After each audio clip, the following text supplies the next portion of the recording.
is Anthony playing every time. We are back in the studio. It's been a long time. I feel like I should apologize, but I'm not going to, because we've been hella busy behind the scenes getting a whole bunch of other stuff going that is just been consuming tons of time, but it's going to be a shit ton of fun once we get it out to the masses. We'll talk about it later. But the first thing we're going to do is talk about who's in the room, sitting straight across from me with a big old smile on and goofy headphones pegged down over her hair.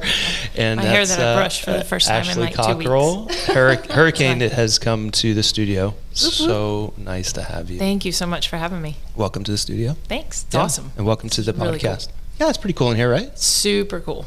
Yeah, we need some listeners to send in some more cool stuff so we can hang some things up on the wall, maybe some shirts or flags.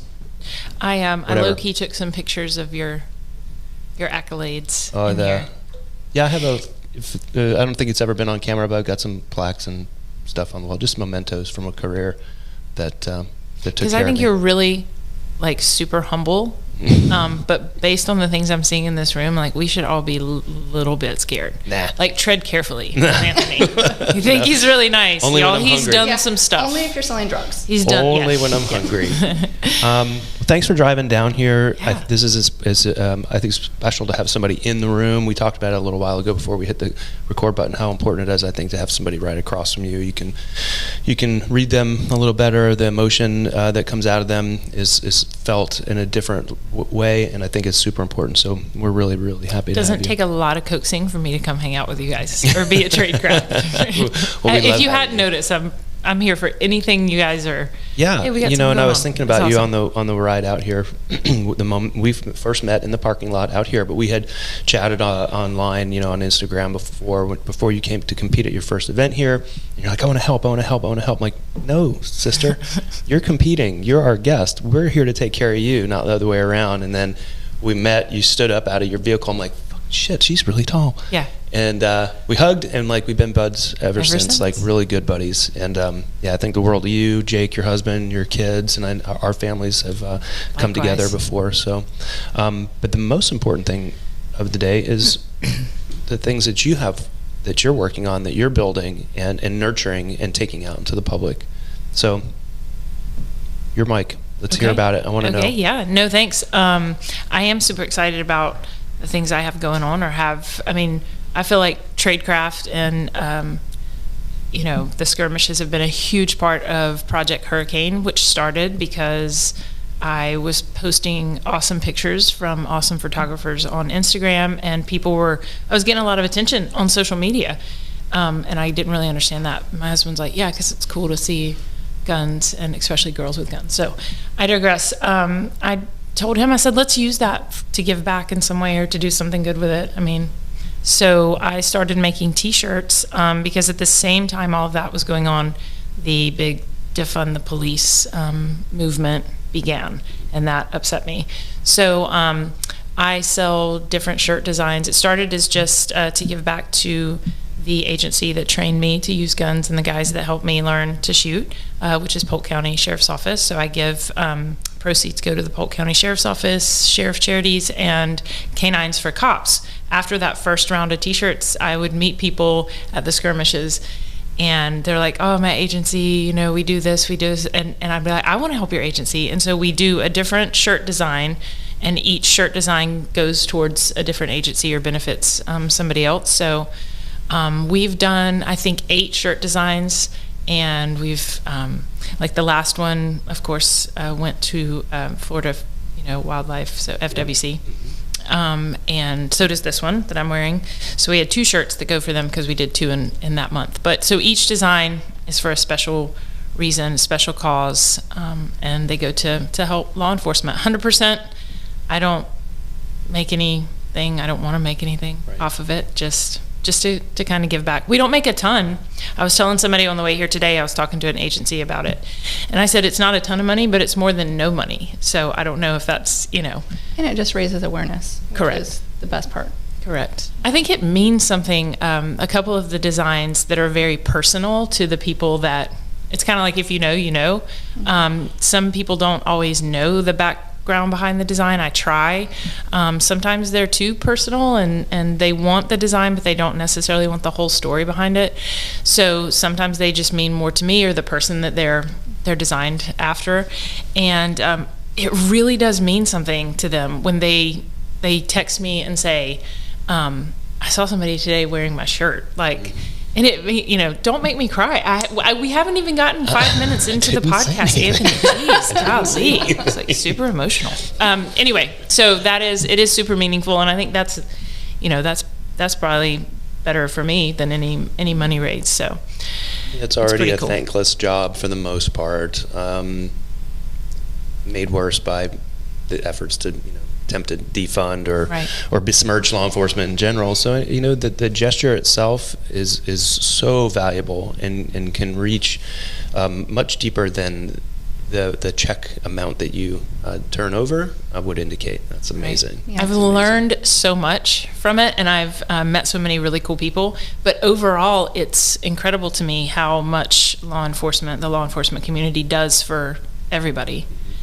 And for somebody to say, when I say, hey, I'd love to help raise money for whatever, and usually the response is, why? Right. Or, okay, so what do we have to do? Or, I mean, what's the motive? And I'm like, you don't have to do anything, and because you already are doing it. And I think it's such a selfless job that people do, and the people that do law enforcement, it's crazy. It's like, why, I don't know, but it's really cool. So I've learned a ton, and I've gotten a really cool perspective, and met a lot of people. Yeah. I did call one sheriff, I do have to say this, and I asked to meet with him.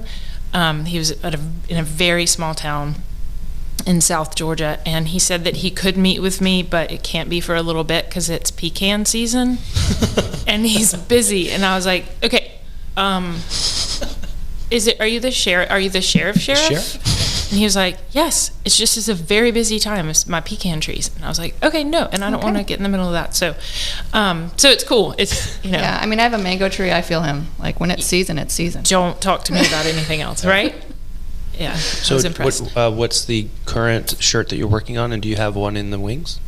I do. Can you talk about it? I don't have one and it's weird how it happens. Something, or I'll meet someone, and then it's almost like when you wake up and you're like, oh my gosh, or I'll read a quote or something will happen. The story behind the current shirt, that I Love My Country, is number one, it came out 4th of July. And it also came out, it may or may not be the last shirt for a little bit. I am starting the Academy, Police Academy, September 1st. So it was kind of along the time that became official.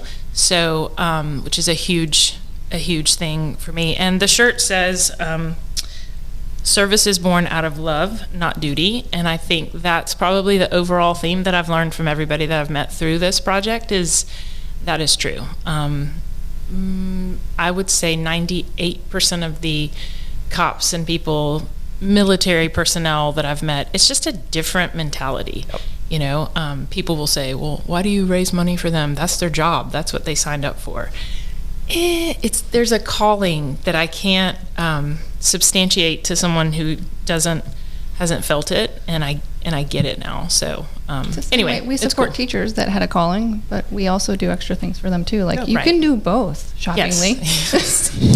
Yeah, I think a lot of people have this either or thing, right? You have to either support it or not. You could just let people do their own thing, and it kind of brings me to you kind of brought up about, I don't raise that much, but at least I'm doing something. And we spoke on the phone the other day, and I was like, but that's everything. Like there's a vast majority of people that some people are afraid to speak up and say, I do support the police department, and I don't quite understand what you mean by defund the police. That it's a very confusing thing, but I support our law enforcement. I support law and order and stuff like that, and it's a way to sort of go under the radar depending on the job that I have that I might get fired from if I voice my opinion. I can go on your website. What's your website again?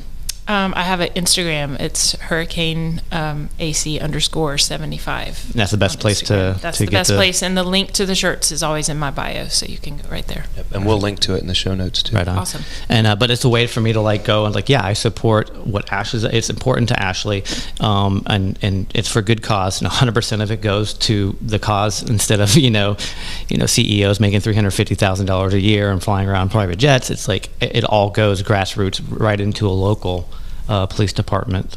Right. Or an organization or a specific program, I think you said. So what specific, are there 2 programs you donate to? There are 2 main ones that because they were the founding before we started realizing other agencies kind of wanted to jump in as well, which is cool. Polk County Sheriff's Charities Incorporated with Polk County Sheriffs, and it's earmarked for the SWAT team. They are kind of my people. I don't know. Like, I know they're the baddest and the meanest, and I'm looking at Anthony because there's a SWAT patch over there. So They're just people. I know. I'm just kidding because I'm hoping some of them hear that. So I'm sure I'll catch flack for that in a couple of days. But they're kind of my family, and I think that they have done the most to help train me. And then one of my really close friends is a former K-9 guy, so we did K-9s for cops, Polk County, which they buy the dogs for the agencies in Polk County, which is cool.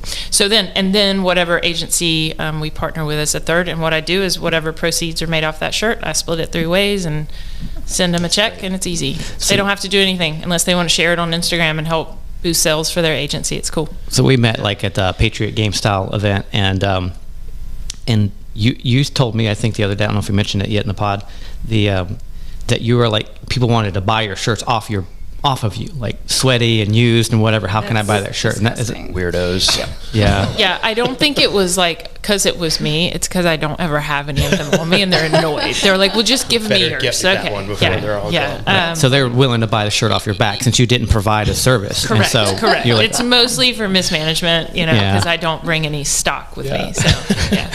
Oh my gosh. Well, that's not the style that you do. Like you order from the company. Yes, everything's done online. I think it's better, especially since I'm going into the field. Like the more separate I can be from it. Yeah. So everything's ordered online. It ships directly to the purchaser, and the money's handled online and all that. I just think it's really cool, being as a wife and as a mom, being the model for being and doing what you think is right. Even if it's not popular, even you don't know how big of a difference you can make, but your kids go, oh, my mom believes this, and this is what she's willing to do for it, regardless of the outcome. Yeah. And I think I get goosebumps just thinking about the impact that we have on kids. Really? It's true. It's true. Yeah, he does have goosebumps. Yeah, you do. I do. Even I only lie sometimes. Even more so, particularly with a topic that's sort of a hot topic in the media.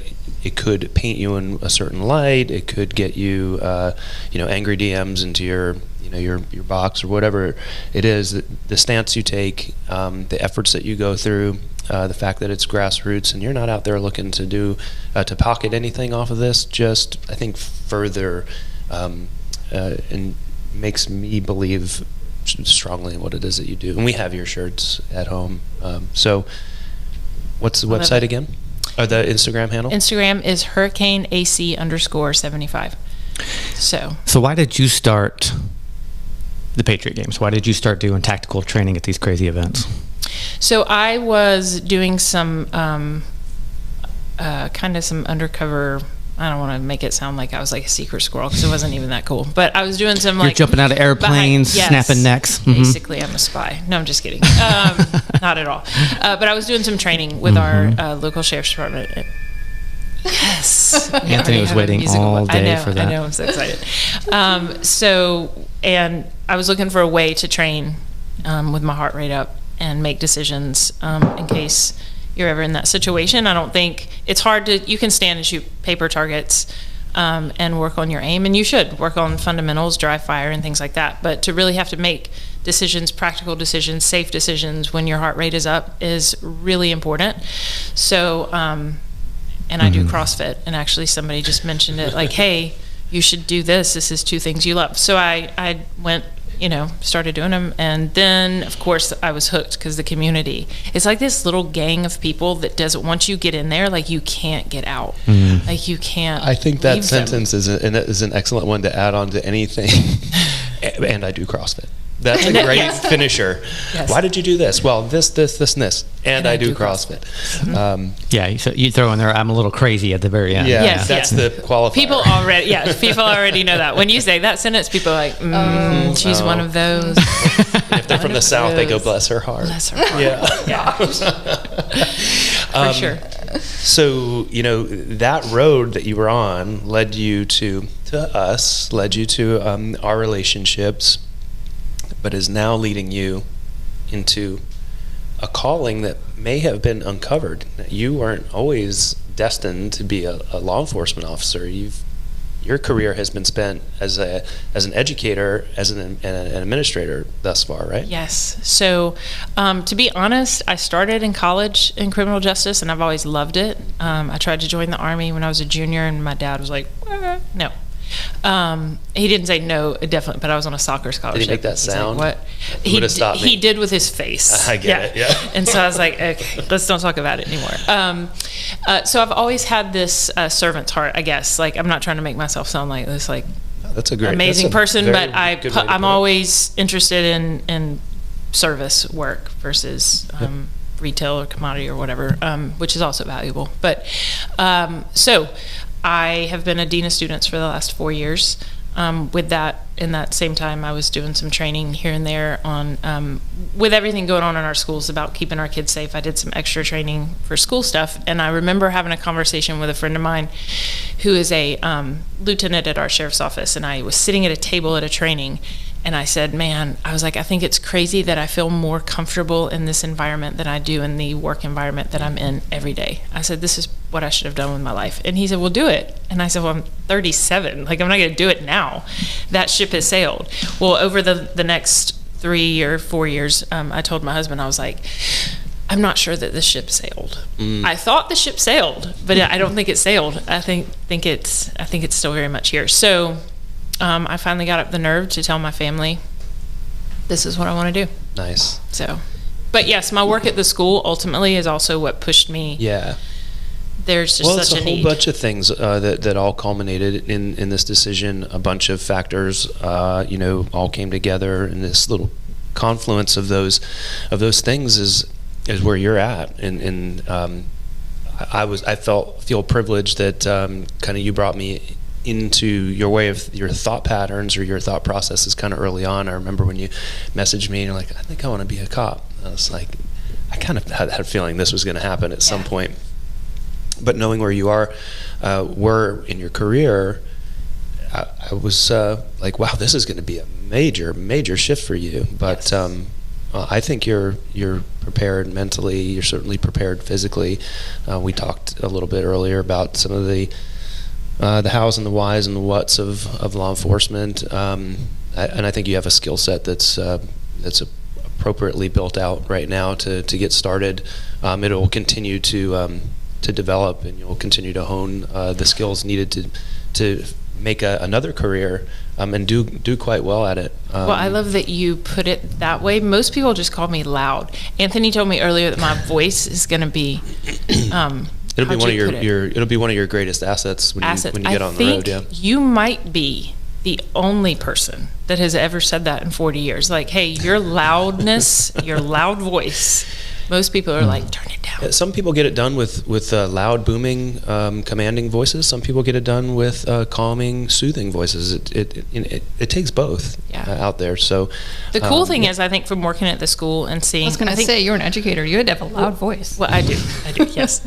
I think I wish I could somehow.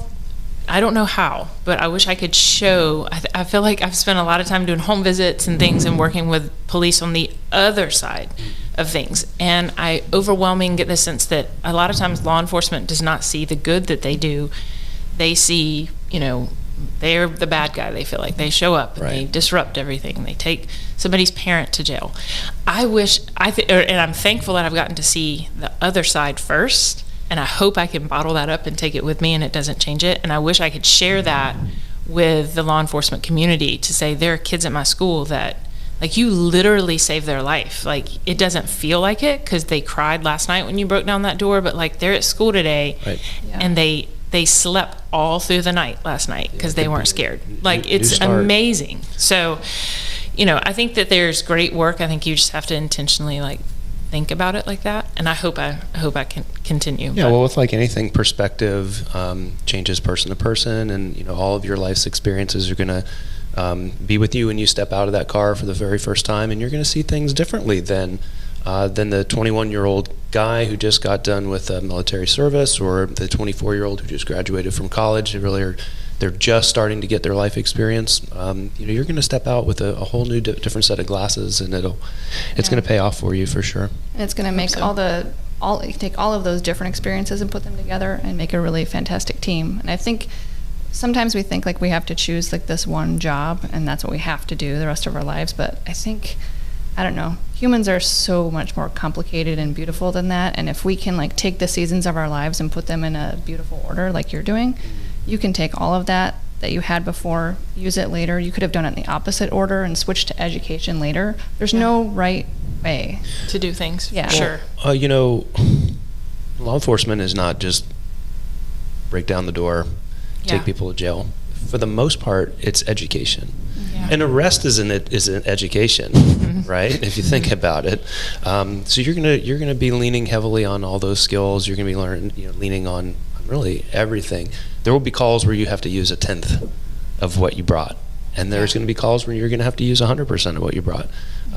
So to have that nice, well-rounded skill set and tool set, you're going to do good things. I think it's amazing of coming from a civilian perspective, because like if you do anything, like even Anthony as he's developing these the Patriot Games stuff, and it's like, and I'm like, Jessica and I just kind of got introduced to this about a year ago, and it's like, this is the challenges that we came across. This is what we didn't know, and it was a lot. It's like, no, this is hard. This is super confusing. Plate carriers are confusing as hell. And then anytime you can come from like that civilian place, if you have lived on the other side of it, like you said, the gifts that you bring to that, because the people that have been in law enforcement, or maybe their parents were in law enforcement for years before they even got into it, or they maybe came out of military, whatever it is, but they haven't been a civilian in a long time, or civilian only in a long time. And so going, hey guys, gals, check this out. Look at it this way. You know, this might be their perspective, and so bringing that perspective to law enforcement is invaluable. I'm excited for any department that would have access to your experience and your willingness to bridge that gap, because you have a heart for the civilians, the kids and the families, and what they're going through, and what the police look like in their eyes sometimes, and then you also have just a giant heart for anybody in the LEO and in the law enforcement place, and understand their position. Yeah, it's a brilliant bridge. I hope so. Everybody at school used to laugh. The kids that I dealt with at school, I was the dean of discipline. So so I would go get the kids that needed some encouragement. Maybe a little redirection. Yeah, they needed some de-escalation, maybe some encouragement, maybe redirection, whatever the case is. And they were my favorite. Like, I loved it. But I had this one kid, one day I was putting him in his mom's car, and he was so mad at me. And he's yelling at me, and he goes, "You're so stupid. I hate you." And I turned, and everybody, I mean, it was instant. I was like, "No, I know." And I was like, I hate me too, and I am stupid. I was like, but we're not talking about my problems. We're talking about your problems today, and I can't do both. I was like, so do you want me to help you, or are we going to turn it and talk about me? Because, like, that's too much. And everybody was like, because his face, he wasn't expecting. He was like disarmed. He was like, well, I was just mad. I was like, I know. Okay. So it just de-escalated. He wasn't ready for my response. And I said, well, I told him, I said, listen, it was genuine on my part. I can't participate in your chaos because I have my personal chaos going on right now as well. And that is so true. Like, but I can help you with yours, but we can't do both. Like, I can't participate in yours because I have my own. That's a tool set that, like me, I wouldn't have, that would not have been my response. That's a wonderful tool set to have, and it's gonna serve you and your shift and your agency quite well. What agency are you going to work for? So I called on the way here to make sure. Okay. I have a conditional hire from Lake Wales Police Department, which is where I live. So I'm really excited. Awesome. Yeah, So I that's so start cool. September 1st, and I'll go. I'm excited to represent them in the agency, and Yeah. I'm working really hard to make sure I do the best I can. What would you say your biggest challenges and surprises were as far as like taking on, hey, I'm going to make this change? What were your concerns about making this change, and what were actual concerns, and what were surprises to you that were sort of turned out different? My main concern, to be honest, was my dad. I promised him, because he's known, just like I have, and everybody, that this was the direction I would love to go, and he knew it for years, and he just hoped, and of course then I waited for the absolute worst time in history to make the change. So this seems like great timing. Yeah, Dad. he actually said to me, he was like, man, you could not have picked a worse time. And I said, I know, but that's kind of my like, I can't help it. That's my personality. So Hurricane Ashley. Yes, exactly. So hence my nickname. So that was my biggest hurdle, was to tell him. I don't know, he's like, he and my mom are my world outside of my family. And so I just always, I don't know, that was tough. Not because they would be disappointed or not supportive, because of course they are, but just to stress them, that they were worried. So once we got over that, and it was kind of funny, my dad told me, he hugged me as I was getting in the car after we had the conversation. He was like, listen, I've always supported you. He was like, whichever side of those bars you end up on. Because I've always supported you, which is it's totally my dad, and just a great, awesome. great response. So that's been kind of a roller coaster, just getting my family, like my brothers and sisters. And now my family at my house has been super supportive. A lot of intentional conversations and very in-depth conversations. You talked about my kids. I took my boys out to breakfast one morning, and I said, here, let's play some what ifs. I might not be home for Christmas. I might not be home for birthdays and things like that. Like, I won't have, this is shift work. Like, I can't just... It's paramilitary. They don't care that it's your birthday, no offense. And they're like, well, we're not toddlers, we're fine. I have a 14 and a 16-year-old son and a 12-year-old daughter. So, Oh, good Lord. so then I said, the worst case scenario, I said, what if I don't make it home like at all? Like, what if, and I felt bad asking the question, but I felt like somebody had to say it. Like, what are you? I was like, your dad and I have raised you to be okay in all things, and I want you to remember that. And I don't want you to be mad at me or think I'm selfish for choosing a job that could put me at risk. And if you think that way, you need to tell me. And then, because I certainly don't want something to happen and you live it out that way. And my sons looked at each other. My middle son was like, wow, I guess I haven't thought of it. And then they both, my oldest son said, but Mom, if you're doing something for the greater good, how could we not respect you for what you're doing and what you're showing us to do? Okay, see, and we're 15 Holy minutes shit. in, Yeah. okay? No, 27. And this was supposed to be a fun, 27 minutes. Thought in. we were doing a funny podcast. Oh my God. I've cried twice so I was just far. about to start Okay, pouring, so see? I was like, so you're Everybody take a minute to get it together. so you're ugly crying when your kids said this to you. And and so my youngest was like, yeah, Mom, for real, like we'll be fine. So I think, I think it's empowering for them to know and say out loud, we're going to be okay, and we're supportive of what you're But doing important as to well. have the So- conversation. Yeah, well, what an Saying out interesting loud. thing for a 16, 14, 12-year-old to do. Their mom is paradigm shift in life. It's beautiful. They they can pivot. Yeah. Oh, well, that's a super important part. They are going to know that they can pivot in their life at some point, but right in their formative years, they have to process this question from their mom. What if I don't come home from work? Because I'm going into a dangerous career path. Yeah. That is a very interesting question that they're never going to forget that conversation. I guarantee it. I didn't have to have that conversation. I was already well into my career when my Right. children were born. Daddy was just always a cop. Mom was always a cop. They just knew what it was, and maybe we glossed over having that conversation with them, but they grew up knowing the risks. This Yeah. is a new risk that's being injected into their life. Right. So I'm really glad that you had that conversation with them. I just don't want them to hate me. I think it's important that I want my family to know they are number one, because Yeah. I know some days it's going to feel like this job is, and I've heard that Absolutely.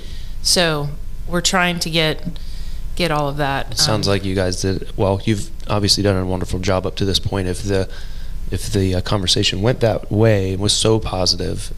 So, talking about the pink elephant in the room, it's very uncomfortable, and like you said, you had very intentional conversations. And in talking about that pink elephant in the room, now all of a sudden, now your kids are free to have that conversation and have real good information and feedback of the real stuff, and not learn from the internet or trying to make it up in their own head and making it their fault. Or, and then, man, just your whole story just is very inspiring, because it's all the tertiary and all the secondary and all the different waves to it. And then, and being just being a woman, speaking of like, people talk about how loud your voice is, but if you were a man, he's very assertive and he's got a very good leadership. And if you're a woman, it's like, maybe you talk a little too loud, and Jessica's really good about sharing the perspectives, since I'm a man. This is a gender reveal. You are definitely a man. Glad you wore clothes to this gender reveal.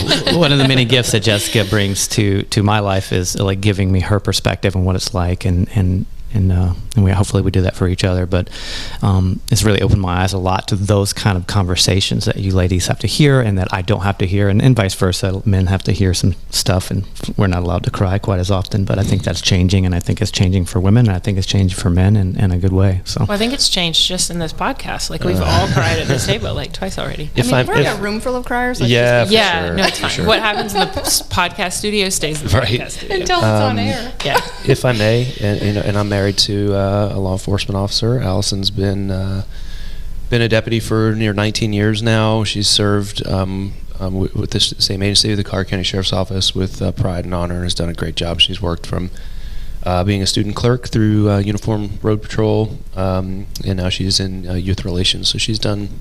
She's my role model. She's my role model too. She's done a fair bit of work, and I think she'll echo this. And most of the law enforcement officers that I know and that I worked with and came up with will all share the same sentiment. You will make your name in the first 6 months of going on duty. So get to as many calls as you can, take as much paper as you can, collar as many bad guys as possible. Don't try to elbow your way into your shift. They'll accept you when it's time, and they'll accept you on merit. So if you do all those other things, they'll open up to you, and they're already going to know you, hopefully, going in. But those were like words of wisdom and keys to success that were given to me when I was a rookie. They're like, we'll let you into the circle when we feel you've earned it. And they can trust you. Get every call you can. Take as much paper as you can. Work your ass off for 6 months. That will set you up for success. It'll set up good habits for you that will take you through the next couple decades, hopefully, of a shining career. Thank you. When people ask me, what are your goals for your career? It's interesting because I'm 40, so they're like, do you want to be this? Do you want to do this? Do you want to do this? Obviously, like, I sit around and think, like, it would be so cool to do these things. But if I'm being realistic, and again, like, I'm not trying to sound like a way better person than I am, I think my goal doesn't have anything to do with rank or job or, like, at the end of my career, do the people that are my brothers and sisters say, like, I know for sure Ashley Cockrell would never leave me on the line. Right. Like, she's never going to leave me in the cold. I know that she's coming when I need her. I know that her integrity is, like, unparalleled. Like, those are my goals for my career, There are people like that I've known my whole career. Guy's been there 25 years, just a corporal, never went for a promotion, but rock solid, no matter what the call, rock solid. And you look to them, they are leaders amongst leaders, and I think that's a great outlook as you get started. Perfect outlook. Don't lay out your career too early. Get in there, be the best that you possibly can at what I feel is the heart and soul of law enforcement. That's Uniform Patrol Division, the guys that get that first call. You are law enforcement. All the other things are great. SWAT's great. CID, CIB, great. all those investigative bureaus, they're all wonderful. But law enforcement starts with that call being taken in your car and you go in and handle it. So be the best that you can in that role, and everything else will unfold. Somebody asked me the other day, what are you most looking forward to about the job? And I instantly said, the kid birthday parties, you know, the ones that you get to drive by with the sun, like in their driveway. I don't know if we're still going to do that post-COVID, but I hope so, because I've been really looking forward to it. I'm really excited about the kid birthday party parades, or maybe just attending one if I get invited. Nobody loved a foot chase more than I did. Nobody loved a foot chase more than I did. But the moments where you see some kids playing basketball and you're like, I'm not on a call, I'm not going to a call, I'm going to go shoot hoops. Yeah. Those are moments that have a ripple effect throughout your life, their life, a community's life, maybe even a global life. So don't pass up those chances. If you see kids kick a ball, go kick a ball with them. And then I told the guys at the agency the other day that, and they laughed. I was like, listen, when you hear me call for backup, and you're like, you're not on a call. I was like, there are some creepy sounds down at the lake, around Lake Wells Lake. And if I have to sit in my patrol car by myself, I'm not dealing with ghosts alone. Like, I'm not dealing with ghosts. So that's your main concern, is dealing with ghosts as going into law enforcement? Anything of the netherworld. Like, where are we with that? Like, I don't know, where do we stand, law enforcement, with that? So I feel you have the right to fire upon the netherworld beings if they look demonic in any way. Yeah, we'll get you a proton pack and you can. That'd be great. That'd be great. Awesome. Well, from my family to yours, we congratulate you with all of our hearts. We've had our fingers crossed for you, and through this entire process of you getting hired. So when I finally got that message that said I got my conditional offer, I was like, we high-fived Allie, and we were like, this is going to be great for her. So from all of us to you, congrats. Yep, it's amazing. Yeah, I think those character traits that you said you're focused on, and not worry about the outcome, because that's totally not within your control or any of our controls, but just this is the character trait that I'm kind of moving forward with, and this is what I hope people say about me when behind closed doors. Speaking of the difference that police officers make, maybe Jess, I'll ask you, is like, if and I'll go first, I've got one. Think of a time where a cop really made a difference in your life, and I'll go first while you think about that, because I threw that on you. I was just a kid in high school. It was a pretty dysfunctional family, and had a half a dozen close friends, and we would BMX and just terrorize the town, and we just got treated like trash by most of the police officers and by any other adult. And there was just one cop we saw him all the time at the gas station, and treated me with dignity and respect and kindness. And that was like one of my first experiences of anybody of authority, that and with power, It was so impactful. It was like, I still remember, I'm 47 years old, and I still remember today like it was yesterday. And I almost became a cop, about 15 years ago. And that was one of the parts to it, because it's that power, to have that sort of power and influence and sort of authority in certain situations, and to be kind and to do and use it for love. And then getting to meet Anthony over the last couple of years, and the character that you represent, just being yourself, not being a character and playing a role, but just the character you represent and what you're up to, and then having that fit so nicely into the law enforcement. I'm really excited for anybody that you bump into, and I know for me personally, I could think of at least one time I was treated with dignity and respect, and possibly for the first time in my life as a young person. Do you have any kind of similar stories like that, or favorable? Well, I'm a rule follower, so I've always loved the police. They're my favorite. Oh, so you're just, in general, you love the law and order. No, I always have, but I think when I was very young, I had a great experience. It wasn't a great experience. My dad committed suicide when I was 5, and so when the local news found out, they were like all over our front property, and I can remember a police officer coming and like telling him to get out.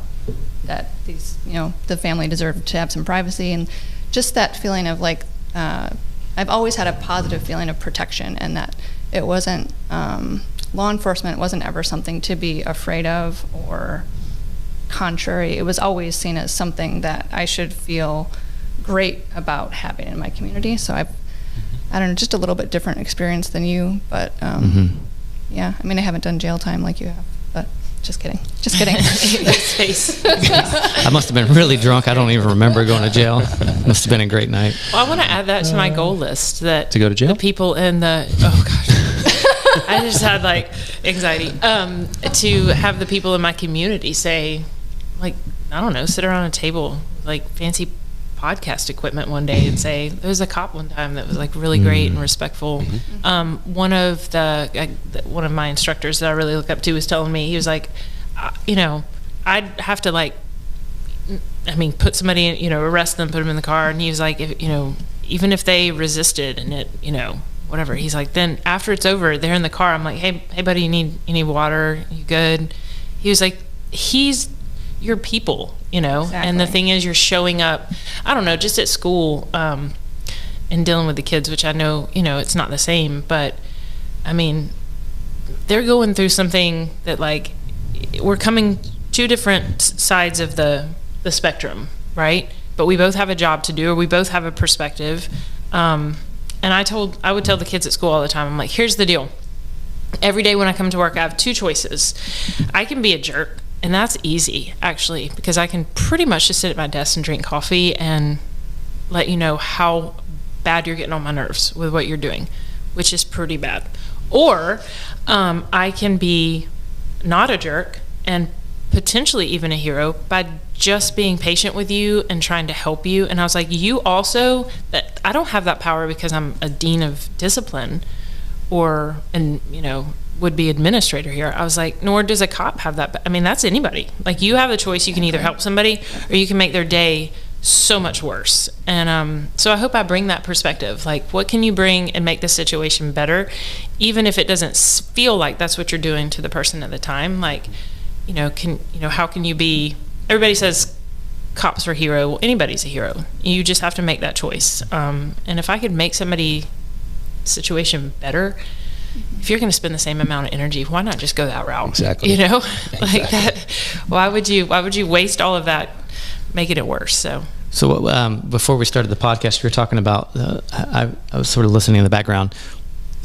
These are your concerns and what you're hoping to create moving forward. And what are your friends and family? They're talking about how you're going to wear your hair and what's your wardrobe going to look like. Yeah. My sister recently told me that her most, her greatest fear, and I thought we were going to have this really sweet emotional sister moment. And I don't want to lose you. Yeah. She was like, I really thought something, and she said, it's the uniform. Like, what is your plan for that? And I said, well, I mean, it's issued, so I don't really have a plan. What am I going to do? And she was very concerned about what I was going to look like in the uniform, the material of the uniform, the way the pants fit. It was a big concern, and it was a lengthy conversation. And I was just perplexed. I was like, these are your concerns. And then she was like, and what's your plan for your hair? She was like, don't come in here with a banana clip or some weird twist thing. And I'm like, well, she had taken the time. I didn't tell you guys this part of, she had taken and saved pictures on her phone to show me for this conversation. She had researched Of like bad acceptable and examples. not acceptable bad hairdo. examples. She was like, I've like put together, a few examples of things not to do. Oh, she's what does she do for work? She is a stay-at-home mom of 3 kids. And I bet the kids go to school. Did the kids go to school? Oh, yeah. They're probably immaculate when they go to school. And they have No. good hair and good pants. No? No. Oh my gosh. They do what they want, It's like rebellion. Because Even they're better. the same age as my kids. So Even they're at the better. age Oh, where they're yeah, not even, yeah. they don't listen to us anymore. Mom, you're But not touching I'm my just hair. kidding. They're put together, but they wear what they want, I feel like there's something underlying. I feel like that she had other concerns, but that was easier to talk about. I'm just, Oh, I'm just sure. putting that out Yes, there. yes, I'm sure. Yeah. I'm But- sure. That's a good point. Because it's hard to, that hard conversation you had with your kids, Right. not everybody goes there. So We've it's easier had to talk to, about your hair and your pants.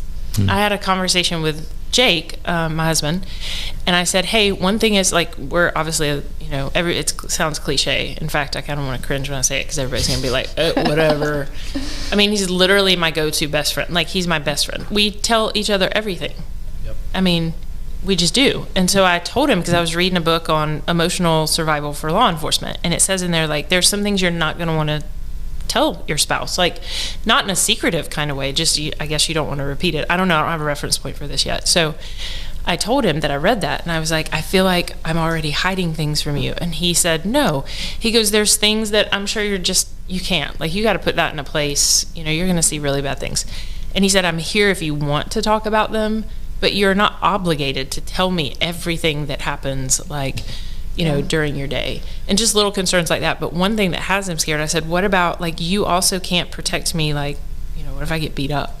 Yeah. And he goes, it was almost like this, it was uncomfortable, because he was like, why would someone do that? They need to keep their hands off you. And I was like, so you know, we're compartmentalizing, right? And we're putting that in a place so we're not going to talk about it. Like, I was like, yeah, I'm sure. Yeah, that was weird how I said that. Just and like I just like skirted around it. I was like, that's crazy. So did you ever have that reaction with Allie, like that you'd just be like, ugh? Yeah, well, you know, Allison and I have been in 2 foot chases together, and in one of the cases, Jesus, here we go. So I was in the gang unit at the time. I had a pancake style holster that just kind of has a plastic piece that sits between your body and the holster's on the outside. During the foot chase, my holster fell off, so I was running. Because you're so fast. It just gone. Okay, kids, we used to have to use leather before Kydex was a thing. This is a revolver. So no gun. We finish up the foot chase. We go across a couple of roads in the area, and the guy turns around because he's not going to make it over a fence without me getting him. So he turns around. He figures he wants to, put up a fight. Anyhow, when Allison arrives, he's on the ground. He's got a big gash in his head. You guys are dating at this point. Yeah, I'm standing over him. I may not have been saying things to him at the time, and so she got a first glimpse at like a foot chase, and then a violent law enforcement encounter between 2 men. So that's one. And then the second foot chase, she actually had to transport my arrest. I was in a unmarked car, no transporting in that vehicle. She arrived, she transported my guy. During the transportation, the guy takes his handcuffs from around the back, from behind him, and puts them in front. So as she opens the door to unload him at the substation, he pushes her out of the way, his handcuffs are in front, and we're in a chase. Oh my gosh. So we chased him down together in this particular case. So we've been in things before. She's been in fistfights with guys and on her own as well, and had to effect arrests on resistant subjects on her own. Where I stood on all that was I just have to understand and trust that she's trained, that she can handle herself until the cavalry gets there, just like anyone else. If I were to act any different, or if I were to freak out or treat her any differently, I feel like I would be betraying her in a certain way.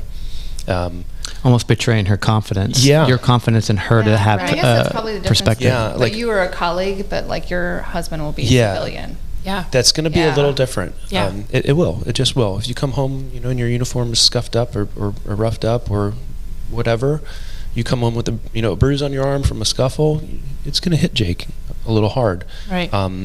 But he, in time, he'll get to know your shift mates. They're going to get to know him. You're going to develop a bond and a cohesion with them that they're going to hear in your voice when you're on the radio. They're going to come to calls. Just be you. Do your job the best possible way you can. And keep him in the loop as much as possible. And I do totally understand. There are times when I didn't want to retell a story. You get home, oh my God, what happened on that Signal 34, or that sex battery? Like, listen, I really just don't want to bring it back up. It wasn't good, and I don't want to talk about it again. And that's okay. And it's going to happen. It's going to happen, and that's okay. One of the a friend of mine gave me some really good advice one time. Not to get all like spiritual weird, but I mean I am, and he said weird or spiritual, both. Yeah, just to clarify, thank you.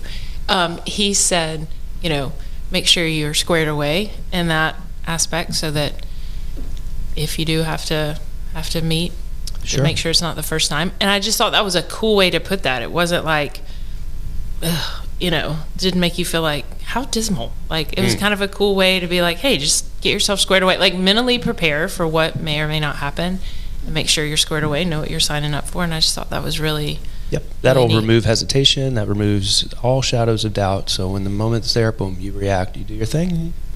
And as far as being a female, just to lighten up the subject, I was turning in some paperwork at not the agency I'm at now, but a different one. But anyway, I was walking to HR, the HR lady that was awaiting my paperwork, who was behind a glass window. And I had done an interview meeting that day, and so I'd curled my hair, kind of like today, and I had on the clothes, and I mean, to be honest, I was kind of feeling myself. Usually I'm in tack pants or something manly, and so I was feeling like a girl, and I was like, So I opened the door, and there's a man sitting in the waiting room of the police station, like a civilian. He's just sitting there. I didn't really pay him any attention until I opened the door, and I literally took one step in. And he, under his breath, he's sitting there and he goes, "Yeah, we already know." And I was like, "Excuse me? Me?" And he was like, "Everybody knows that you're a man dressed as a woman. Stop walking like that." Listen, I had to control my reaction because the HR lady is looking at me, and I was like, I really don't know how to respond to you. I think that what you mean is that I'm strong, and so thank you for that. And he was like, "No, that's not what I mean. I mean that you look like a man." And I was like, "Okay, I have to go. So I got back in the car, and I was crying, laughing so hard. I called Jake, and I was like, get this.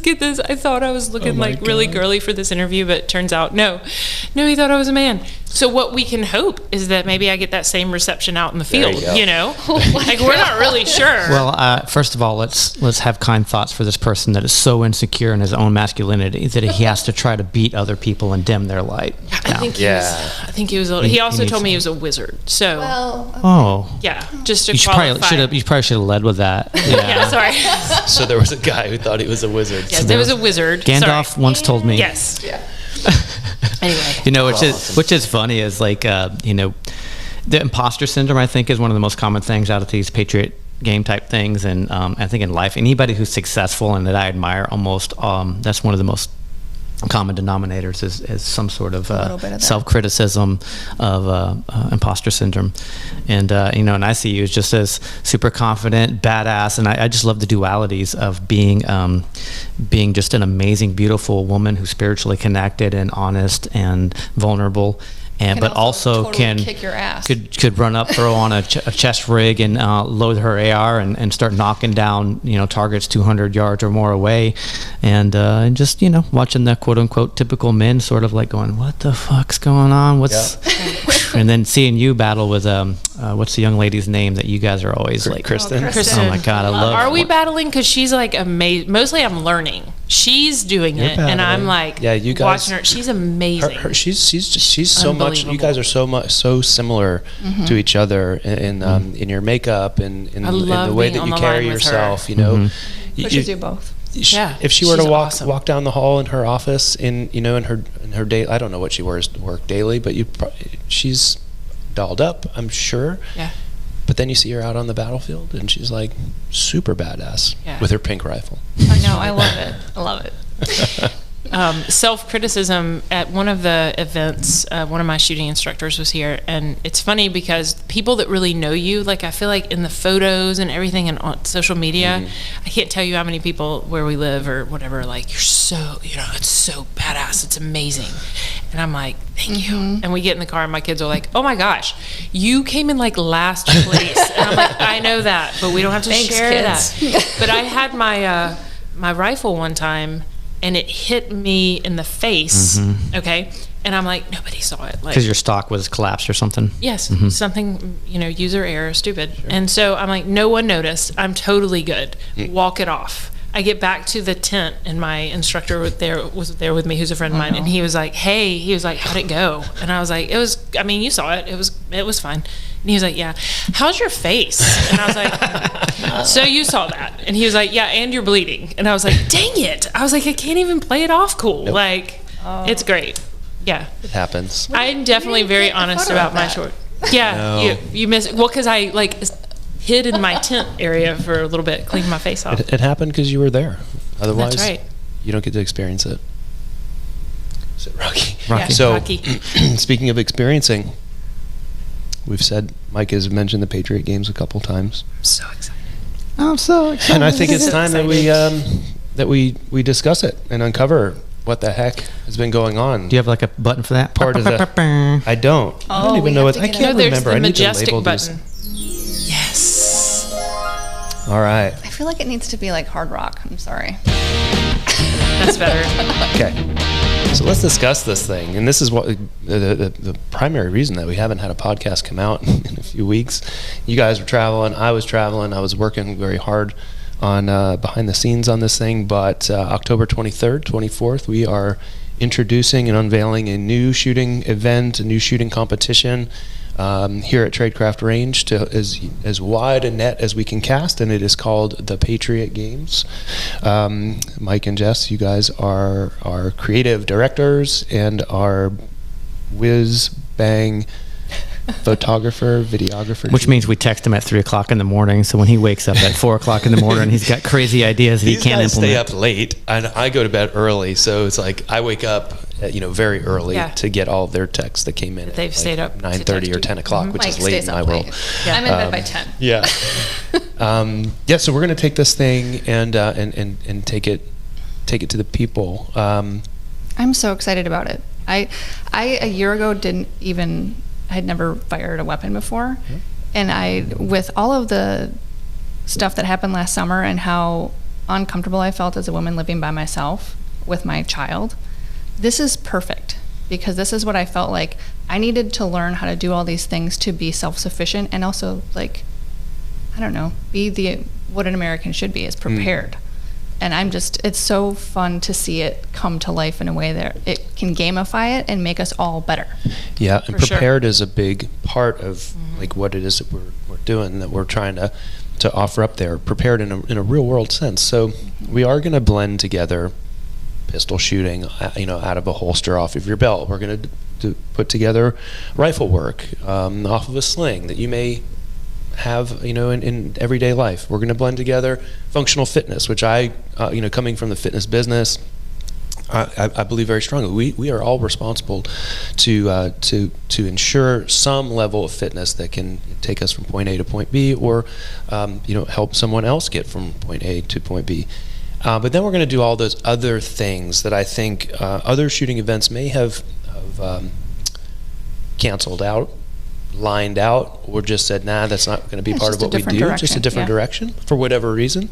But they are some of the things that people got into shooting for, like to have an everyday carry gun, to carry a concealed firearm. Many people took their first class in firearms to acquire that license. And then what happens after that? Maybe they come to a range. If they come to Tradecraft, they're fortunate because they can work from that concealed carry position, they can work from a holster, and they can move around. If they go to a standard indoor range, there's a very good chance they're not allowed to draw out of that holster and do live fire simultaneously.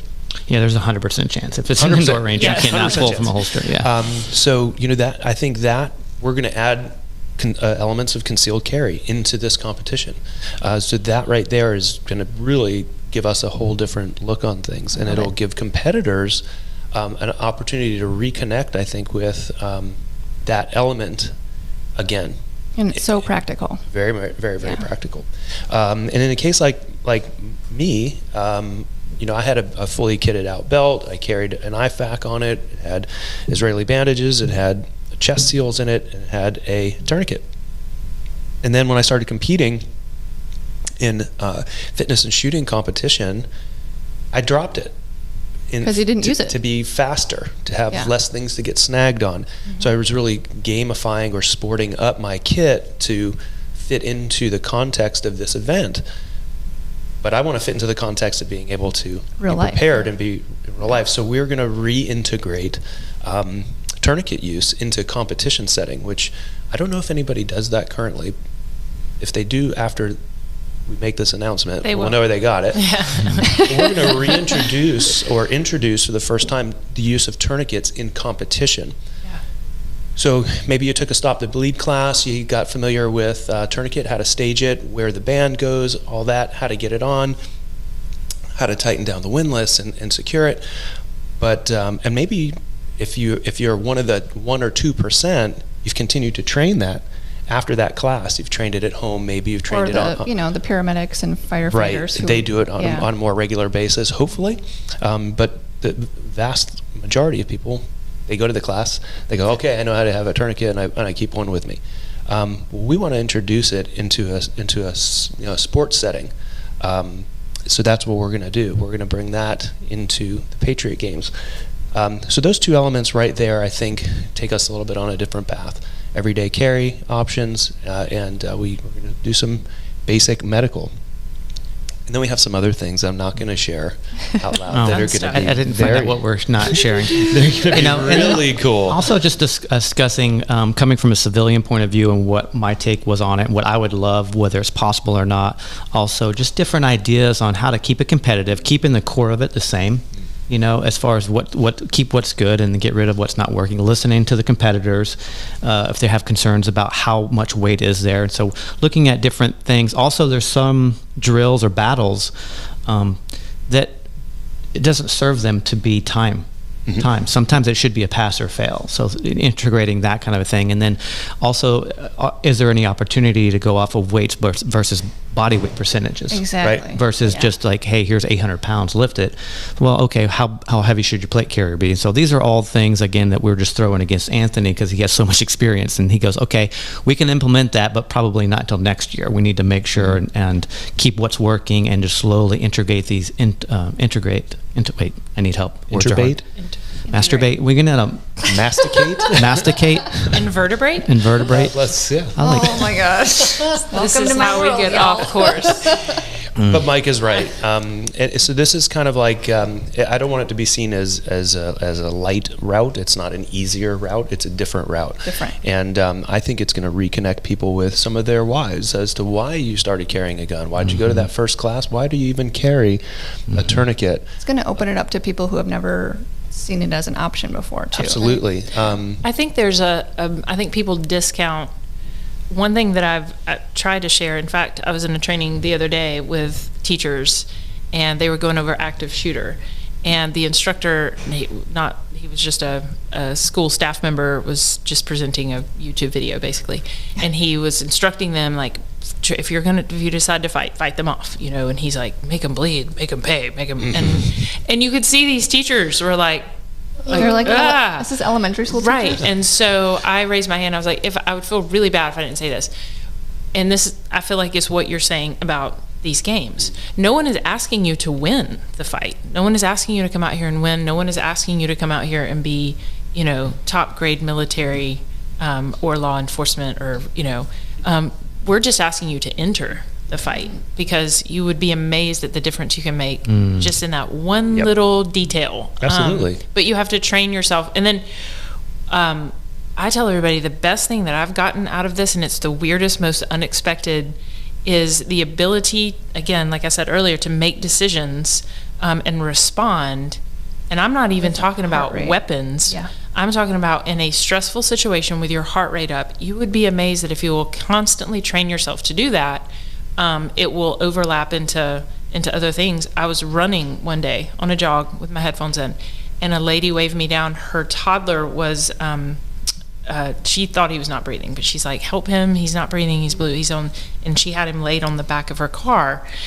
And I have zero medical training, just so you guys know. And I was like, okay. I was like, well, let's check and see if he's breathing. And I was like, he's breathing. I was like, so you need to calm down. Like, let's get 911 on the way, get your insurance car out. Let's move this car out of the way. And then I started directing some people over here. I had some people doing some things over here. And then I walked away, and I was like, okay, well, if we're, like, when the ambulance showed up, I was like, if we're good, I'm going to finish my run. And I ran off, and I called Jake, and I was like, I don't even know who I am anymore. I don't even recognize myself. Like, that's not me. Usually I would cry with the mom and curl up in fetal position and be like, yeah, it's all dead. Everything's terrible. Yeah. But I think I really attributed it to, stress training and doing that inoculation things like this. is really, really powerful stuff. And practicing your med kit. I've used a med kit more on pulling up on the side of the road, and there's been a wreck, and being like, hey, someone need this? A lot higher chance of you having to apply anything out of your med kit or even a tourniquet in car crashes than. Well, I love people's face too, and they're like, oh, are you EMS or are you a paramedic? No, I'm just a mom, but I go to the range a lot, and so I have like some bandages coaches From and now stuff on, if you guys just need. say, no, I'm a Patriot. Exactly. That's big in the Exactly. biggest part of our conversation is like going off percentages. Like this is what, like bailing out of a car, something you might have in your trunk, and Yeah. what am I most likely to use as a civilian is like my handgun, 3 to 5 yards. So how come we don't have more of those drills out? And what's something I can easily carry with me that is like kind of over the top, which would be a backpack or backpack in my car. And getting into the stuff, like I'm more likely going to need a tourniquet and just access to a phone, how to handle the situation if an emergency arises, like you just brought up, and situational awareness times 100. Well, And- my shooting coach is super excited about this transition. Awesome. Because I'd get in trouble a lot at the range because he trains me for responding and for staying alive in situations. Yep. And some things that you see in shooting competitions aren't necessarily the best practices for Real life. For real life. I mean, I've never been in a situation where I'm being fired upon, Sure. but apparently some things that you do in a competition necessarily wouldn't be the best idea if someone's firing back. So he's very thankful for this because I can't tell you how many times he's like, oh, I'm sorry, I forgot you were a competition shooter now. Well, I guess we'll just throw all the rules out the window. And so I'm like, no, you don't I'm need sorry, to I get forgot. cover. Don't worry about cover. Yeah, Just stand yeah. there. He's like, no, just go ahead and we'll wait. Well, nobody will fire back while you pick up your magazine. Don't worry about that. Like, well, and I'm like, okay, all right, I That's get what it. So my first class with Chaim. I dropped something and I'm like, oh, just hold on a second. He goes, oh, okay. Yeah. Hey, bad guy over there. Could you hold on a second? She Yeah. dropped her mag. So just give her a second. I'm like, it's okay. true. It's true. Well, we'll definitely be doing our best to kind of create scenarios and challenges that replicate real world. There'll be times when obviously the sport side of things will take control and take Right. over because there's not much that creates camaraderie and a bond and community better than sport. So that's a perfect vehicle for taking a concept like this and taking it out to people and having them really engender that kind of feeling. So that's an important factor.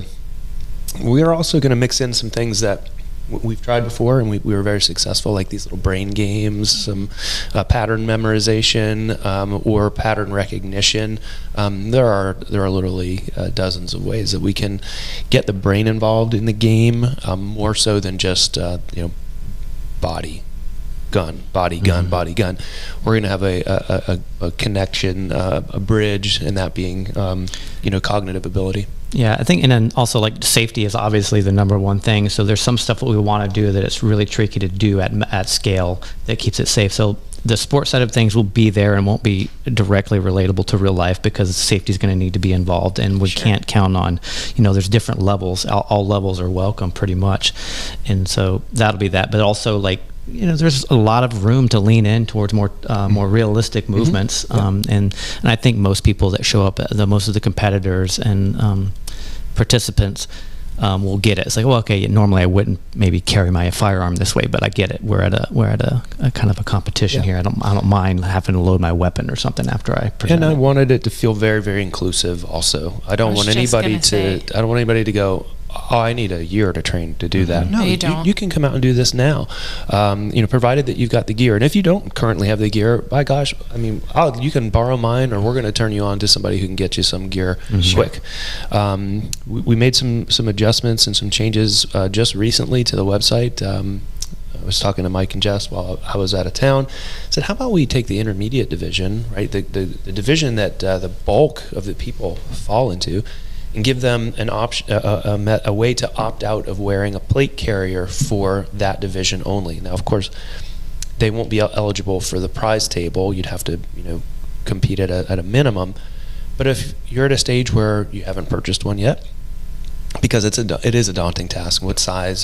What brand? How do I get all these pouches attached? What the hell's Molly? Do they make them for girls? Right? Yeah. What's a jumpable plate carrier?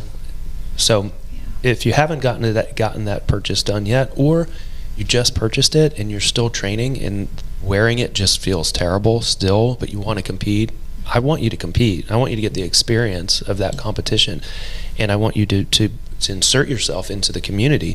So why not give them the option of competing without it? I think it's a very viable way to include everybody in the competition, and so that's what we've decided to do. I love that. Yeah. I love that again, making everybody feel welcome. I've played sports my whole life, and this community in terms of camaraderie is probably the best of anything I've ever experienced, ever. I mean, it is a competition, but at the same time, you go back and I remember one day I was having a really hard time out here, and so I went to my car to pout because I'm very competitive and I'm a girl. And so AJ came and tapped on my window and he was like, are you pouting right now? And which is humbling because I didn't want anybody to see me. And I was like, I am, AJ, thank you for bringing that to everyone's attention. If you could leave. And he was like, no, we're just all making fun of you. Because like, really? You're going to sit in your car and pout? Like, get out and come hang out with us. I mean, it is just like the most refreshing, wonderful group of people that are not only, I feel like I keep up with everybody. I mean, it's social media, which sounds kind of lame, but like Tim and Birdie still is like, well, Tim's my favorite. Like my 12-year-old daughter has picked out her favorite athletes of the games. I mean, you can't not love Tim. Tim's everyone's Eagle. favorite. Timmy Eagle. Timmy Eagle. UAKA. So yeah, I just think and I do love the picture that you posted of me mastering my gear because it's a real big joke in the parking lot, which you guys don't understand. I'm sure. Because most of my gear actually is a hand-me-down. Yep. That's cool. And it's kind of a joke even at the agencies because people are like, quit calling that a purse. Like the guys are like, it's not a purse, that's an ammo bag. And I was like, oh, I carry it as a purse. Okay. I thought it was a purse. I bought it at the store as a purse. So things like that. So it's really funny that you put, be an expert of your gear because everybody all day was like, they chose you for that. I'm like, I know. Yes. Yeah. Most weekends you look like a yard sale out there. I really do. It's kind of my thing, though. But like, everybody does. I don't know. I mean, there was one dude that had like a bungee cord holding his rifle because he didn't have a strap. Yeah. So that's what we've been working on. I felt that I had something to offer. For sure. What is the website? It's thepatriotgames.us? Thepatriotgames.us. You can read, the full write-up. I didn't want it to be over the top with too wordy. Like, one, the name tells you what it is. Mm-hmm. The rules are in there. Some gear stuff is in there. Mike, Jess, and I are going to be working on some video content that will cover gear in a little bit more in depth. And I think we'll also have available some, printable PDF stuff in there so you can take it with you. Mm-hmm. Oh, that's awesome. So you can continue to study on what it is that you're going to need. We've built in a little fitness component in there because fitness is really the vehicle that will take you quite a long way with this. Won't take you all the way, but it'll take you a long way. I come from fitness, so I believe strongly in it. So if people visit the website, thepatriotgames.us, and they click training, there's a free week of functional training for tactical athletes built right in there, things that I have programmed over many, many years for law enforcement, SWAT, special operations people. So if they want to continue on that journey, I'm more than happy to be part of that with them. The overarching theme of the Patriot Games is, and I talked to you guys a little bit about it, I want the competitors to be the hero of the story. And I want the Patriot Games and us and everyone behind the scenes to be guides to help them become super successful and find whatever it is that their journey has them in search of, whether that be clarity, whether it be purpose, whether it be just to be a well-rounded badass, or whether they're looking for something else. Like, we want them to be the hero and we're gonna be the guides. And that's the overarching theme. That's where my heart is on this. That's what really birthed this whole plan and idea and put it into place. And I think we're all in alignment with that. Mm-hmm. I don't think, and I'll speak for myself, but I feel comfortable speaking for everybody I've never left this range for any event that I've ever been to not feeling that way. And I get the overwhelming sense that everybody does, but you leave out of here feeling like, yeah, like I did it. Like I am, and you're a part of this, this really cool family that's all here. If people would just come, even if you volunteer for a day and hang out, you'll come back. Well, then you're stuck. with us, honestly. That's you right. come one time and you're stuck. That's right. And we will always need volunteers. I try not to gush too much about how much our volunteers mean to us, but they really mean everything. So Man, if you volunteered with us in any previous events, we would love to have you back out. There's a volunteer button on the website, patriotgames.us. And of course, we're on Instagram. Who isn't these days?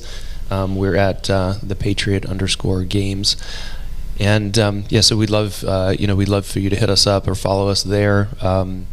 Check in with us, ask questions. We're going to do I think I'll do a question kind of thing next week. You do the little question poll, and we'll get some answers out. I know that there's been a lot of questions that have been rolling in, and part of this has just been me, dropping breadcrumbs along the way, just to keep people right on the edges of their seats. But we're going to start rolling out a lot more information very soon. Yeah, and we're going to do videos and stuff. Some of it's going to live on the Gun channel. All of it will obviously be available on the website.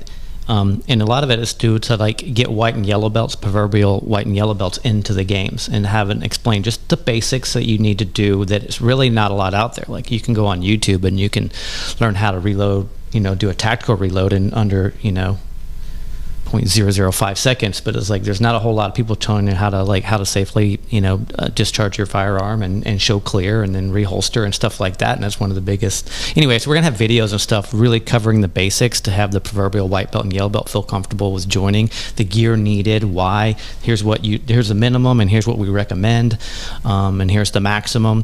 And then also, once we get that rooted, that opens up the opportunity for us to create videos explaining what the new stuff we're adding to these type of events. Okay, we're going to go a little different direction. So one of these battles, you might be expected to use these things in this certain way. Here's the basic concept. And so there'll be a video on it and go, the video won't necessarily explain exactly what you're going to be doing, but it's here's what you're going to be expected to be able to do, operate this. These are your competencies. Yeah, competencies needed.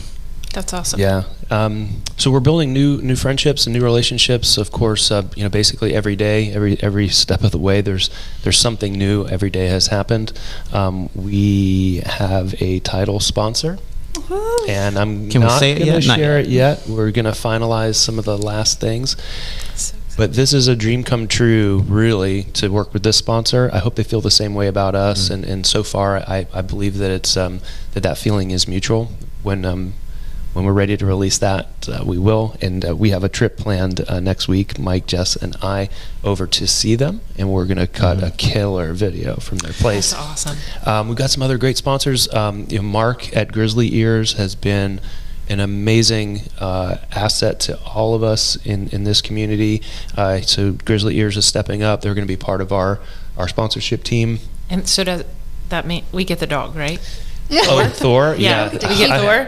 No, but we need some. He gets to come visit with us. I hope so. Thor, if you're listening to this. Yes. I love you. A lot of Shameless plug, Thor. Yeah, a lot of other. Grizzly Ears is great, but Thor. Thor. I know Coats of Anarchy. Alex said he's Alex from Coats of Anarchy. He's signing up. I think today he said he's going to solidify everything, and just so anybody who's interested in being a part of the sponsorships, we have been very passionate that anybody who's willing to invest and put their name on something like this and to take a chance or just be a part of something that, if they see what's going on here and they believe in moving forward with it, that leveraging every opportunity we have through the website, through social media, and you're amazing at social media. We're going to leverage the shit out of the Gun channel. We were what do we do with the Gun channel? I don't know. It's on YouTube. It's kind of weird, but it's no, we can review gear and stuff, but no, it should be about education, about training, and really getting these not just the title, but all the sponsorships out there to every Gun channel video that hits. It's going to have an acknowledgement of all the sponsors to the Patriot Games, because why not? Yeah, we really want to make sure people want to hop on board with us. We're gonna bend over backwards to make sure people know exactly who they are, and we're going to do it in a manner that is fitting of their belief in us, and we're going to make it really classy and first class. Josh Delmonico over at Conceal Carry, his holsters are going to be part of part of the games. Sweet. And he makes really cool stuff too. He can do great prints, and he uses quality stuff, and he does a great job. Yeah, we're always just looking at ways to organically is important, not just a 30 1 minute commercial or whatever. Just talk about the sponsors, and the cool thing about that is like I don't have to sell anything. Yep. Every sponsor that's coming on is already amazing, and so it's like they're already established, they already have high quality, high integrity, and so it's just mention, hey, if you need this particular service, here's try these places first, see if it fits your needs. A previous guest of the show, Lindsay and Tyler from Arcanum Edge, they're just like unrolling the tape. Literally, they're unrolling a whole bunch of things. They're going to be giving free rolls of infused K-tape to all competitors. So that'll be in your swag bags, which has been really, really awesome. I used the quill. So, oh my gosh, I love that. And then that C3 for going to sleep. Yeah. So I've been. I just gave Nick a sample bottle of C3 C3 because the other day he was saying, man, I've been having a hard time sleeping, and then he tells me the depths of the hard time that he's having with his sleep. So I said, hey man, you need to try this C3. I think it'll really help you. So I brought him a sample bottle. Is that why he's growing a beard? I don't know why he's growing a beard. It's his sleep. It might be. That might be. So we do have a whole bunch of great new relationships that we're kicking off, and we're looking for more. So anybody that is out there that's in a position that you may want to sponsor this event or these events. We're going to do probably 6 to 8 in a calendar year.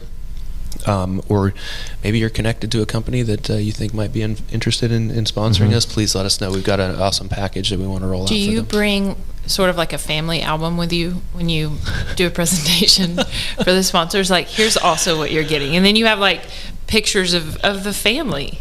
And by family, I mean like all of us. I did sort of have that kind of element in the pitch that I did for our title sponsor. It was really media heavy. I put a lot of pictures in there because I really believe that's what they're getting. They're getting all these people, these happy, smiley people. Yeah. I can't tell you how many times you're out and somebody asks, which is again funny when they ask me about gear but you do start using products, and then they'll ask you, and so that's who you're thinking of, like the sponsors, hey, no, if you want to get your gun Cerakoted, no, don't go there. Here's who you need to go to Coates. You need to call this guy, and so they're getting a whole family. With that, there's balance. Like, I think they need to know like what they're getting into, Yeah. I mean, we're characters, but We're all. this team, you're part do you of kind of the feel like crazy. you're on that movie Step Brothers when they're in the job interview and the brother, like, all of us kind of exactly pop what out it's behind you, like, Anthony, we're here too. That's exactly, and we want it to feel that way. So we want, we want everybody to know that we're working with some great companies we believe in, that we use. I mean, Alex did my rifle. He's done a whole bunch of He's done stuff. my rifle too, for sure. In Evoke Studio, early on when we started working together, you are very passionate about we need good video and good photos, and so you brought on Evoke Studio, and that was a big, and you married that up with the Patriot Games.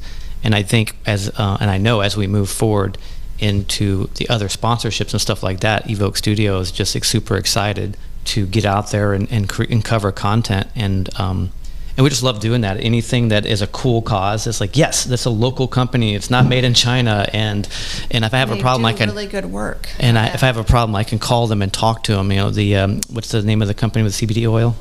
Oh, with Arcanum? Arcanum, yeah. I was like, they've taken care of me so many times. I'm like, they had trouble with shipping because shipping is not, it's like U.S. Postal Service or whatever. And it's like, hey, I paid like X amount of dollars to have this before my trip, and they just handle it and apologize for it and refund money. And they just handle it. And Codes of Anarchy, and he sent me a picture. What do you think? And like, just totally go in a completely different direction for me. And just, that's it. And then speaking onto like the family unit, is like anybody who's a sponsor or a part of this group cannot survive unless they have integrity, and they, for the most part, are decent human beings. Right. And and that's why I was like, no, you need to go to this person because their work is going to be great probably, and other people do great work, sure, but like, can you guarantee the relationship? Yeah, I mean, that's the thing. If I'm tying my name to something, my personal name or the Patriot Games or the podcast name, I don't want to field complaints about something that I told you to go try. That's the last thing I want. So we're gonna make, we're vetting them like they're vetting us too. Yeah. So and that's the way it should be. Yeah. Gonna be fun. What else are you guys doing today? Us? Yeah. Are you taking pictures? Is she going to shoot? Well, Are we I'm taking working. She's got her shooting jeans Well, we've on. got our gear. Is she, I do have my shooting. I wish we could get What a. are We those better called? would get a picture. she's of wearing these. her BC jeans. My Do you have BC time jeans. to shoot and stuff? And mess I around? do. Okay, so we're going to do some shooting. So we'll do some photos and videos of that, and Yay. maybe we'll do a drill of the week or something for. Drill of the week. And then I think Alex from Codes of Anarchy, he's coming in around 4:30 this afternoon, and I want to do like interview with him because I just Cool. got my CZ Scorpion all pimped out, and he made it look. Oh, it looks That's nice. He made my. too. I bet it looks He awesome. made my gun, my toy gun, look like a real gun, so I can hang out with AR-15s now. It looks tough enough. Yeah. And I want to interview him and just like answer all those questions that I had. It was like, I want to send my gun out to get done. How much does it cost? What to expect? How do I ship it? Is it legal? You know, and can I ship it to you? And all those silly. Well, not silly, but all those questions I just didn't know until I've gone through the whole process now, and I'm like, I'll have some questions for him, and we'll put a little video for him up on Weren't the you gun channel. surprised at how easy the process is? Pretty much, like, well, or maybe it's just dealing with him. He's just He super. makes it very so easy. easy. Yep. Yeah. I was like, Yep. this Here, is ship it easy. this way, and he's on the Yeah. phone with me, talks it through, and then he can gunsmith, so he takes the trigger and stuff, the pack out, and he does all that stuff that I don't feel comfortable with doing, and puts it all back together. And I took it to the range the other day, and it still works. So, good job, Alex, for putting it back together. Yeah. Cool, The bullet it went also forward. fires. Yeah, the bullet went forward. It's awesome. Well, time always flies when we're here in the studio and we have For sure. a fun guest, and we're pushing an hour 30. Cool. Amazing. Send them. Where can they get your shirts and raise money for law enforcement and other great causes? Go follow me on Instagram, Hurricane AC_75, please, and you'll be able to keep up with all the designs and new stuff coming out for sure. Yep. Awesome. Cool. And of course, the patriotgames.us and the patriot_games is our Instagram. You'll see all kinds of great photography over there from Mike and Jess from Evoke Studios. You can find us at evokestudio.io on the social medias, as well as our website, evokestudio.io. And with that, we're going to close it out. Ashley, thank you so much for coming thank down. you guys. This was awesome. We love you from the bottom of our hearts, you and I guys think too. that sentiment echoes across a very wide population of people. Anyone who meets you, I know, adores you. So You're so inspiring. You're so inspiring. So are you guys. thanks, Ash. Love you guys. No crying. There's no crying in baseball. Bye, everybody.